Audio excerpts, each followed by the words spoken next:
क्या आप जानते हैं रावण की मृत्यु का असली कारण क्या है? आइए आज मैं आपको बताता हूँ इसकी असली वजह। कहानी है वेदवती की। वेदवती अत्यंत सुंदर, विदुषी और ब्रह्मचारिणी थी। उनका एक ही उद्देश्य था, भगवान विष्णु को पति रूप में प्राप्त करना। वेदवती घने वन में जाकर तपस्या करने लगी। दिन रात वह केवल नारायण का नाम लेकर साधना करती थी। उनके तेज से पूरा वन प्रकाशित हो गया था। उसी समय लंका के राजा रावण अपने विमानों पर विचरण करता हुआ उस वन में आया। जब उसने वेदवती को देखा तो उसकी दृष्टि उनके सौंदर्य पर ठहर गई। रावण बोला, हे सुंदरी, तुम कौन हो? इस जंगल में अकेली क्यों तप कर रही हो?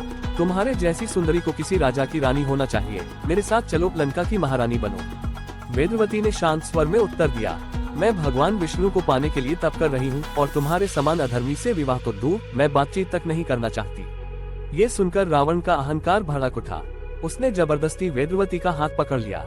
तभी वेदवती ने क्रोध से कहा, हे रावण, तूने मेरी तपस्या का अपमान किया है। मैं तुझे श्राप देती हूँ। जिस स्त्री के कारण तेरा सर्वनाश होगा, वह मैं ही पुनर्जन्म लेकर बनूंगी। इतना कहकर वेदवती ने अग्नि में प्रवेश कर लिया। उनका शरीर जल गया, पर उनकी आत्मा विष्णु भक्ति में लीन हो गई। कई युगों बाद वही वेदवती माता सीता के रूप में जन्मी। जनक राजा के राज्य में हल चलाते समय भूमि से प्रकट हुई। इसलिए कहा जाता है, सीता कोई साधारण मानव कन्या नहीं थी, बल्कि वे वेदवती का ही पुनर्जन्म थी, जो रावण के विनाश का कारण बनी।